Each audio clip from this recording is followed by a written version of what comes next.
आप देख रहे हैं एनटीवी अमेरिका और अब न्यूज डिटेल से। और सबसे पहले हम बात करेंगे मंकी पॉक्स केसेस की और इसके लिए आपको लिए चलते हैं टेक्सास। जी हाँ, टेक्सास के हर एक जोन में मंकी पॉक्स अब एंट्री ले रहा है और अब पहला केस ब्राजोरिया काउंटी में रिपोर्ट हुआ है। टेक्सास में मंकी पॉक्स तेजी से पैर पसार रहा है। एक के बाद एक काउंटी में मंकी पॉक्स के नए नए केस रिपोर्ट हो रहे हैं। अब ब्राजोरिया काउंटी में मंकी पॉक्स का पहला केस डिटेक्ट हुआ है। लोकल हेल्थ ऑफिशियल्स के मुताबिक इन्फेक्टेड पेशेंट ने खुद को आइसोलेट कर लिया है और अब वो होम आइसोलेशन में रिकवर भी हो चुका है। Texas department of state health service की रिपोर्ट के मुताबिक अब तक 183 केसेस रिपोर्ट हो चुके हैं। वहीं ह्यूस्टन रीजन में अब तक 51 से ज्यादा केसेस आए हैं मंकी पॉक्स के। हेल्थ ऑफिशियल्स के मुताबिक टेक्सास में मंकी पॉक्स के जितने भी केस रिपोर्ट हो रहे हैं उसमें से मैक्सिमम केसेस में virus transmission skin to skin पाया गया है।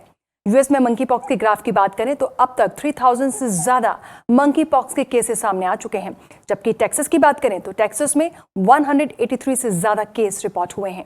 और इसी के साथ ही नॉर्थ टेक्सास में सबसे ज्यादा मंकी पॉक्स के केसेस सामने आ रहे हैं। और इसी के साथ ही सेंट्रल टेक्सास में भी मंकी पॉक्स के केसेस सामने आए हैं।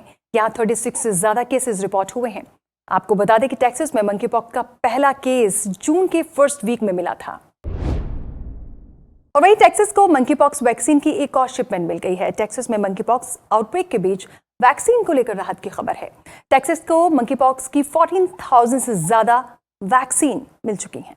टेक्सास में मंकी पॉक्स के आउटब्रेक के बीच वैक्सीन को लेकर राहत की खबर आ रही है। दरअसल टेक्सास को मंकी पॉक्स वैक्सीन की 14,000 डोजेस की शिपमेंट रिसीव हुई है। Texas department of state health services के मुताबिक 14,780 डोजेज रिसीव हो चुकी हैं अब तक, और इनमें से सबसे ज्यादा वैक्सीन 5,000 डोजेज डैलस काउंटी को दी जाएंगी, क्योंकि डैलस में सबसे ज्यादा कंफर्म केसेस रिपोर्ट हुए हैं। उधर ह्यूस्टन और हैरिस काउंटी को मंकी पॉक्स वैक्सीन की 5,000 डोजेज दी गई हैं। आपको बता दें, मंकी पॉक्स की जिनियस वैक्सीन की सप्लाई अभी बेहद लिमिटेड है। डिमांड के मुताबिक सप्लाई नहीं हो पा रही। अगस्त एंड या फिर सितंबर स्टार्टिंग तक वैक्सीन की सप्लाई नॉर्मल हो पाएगी। इंफॉर्मेशन के मुताबिक कोविड-19 वैक्सीन की तरह ही मंकी पॉक्स वैक्सीन भी 4 वीक्स के गैप में 2 डोजेस के तौर पर दी जाएगी।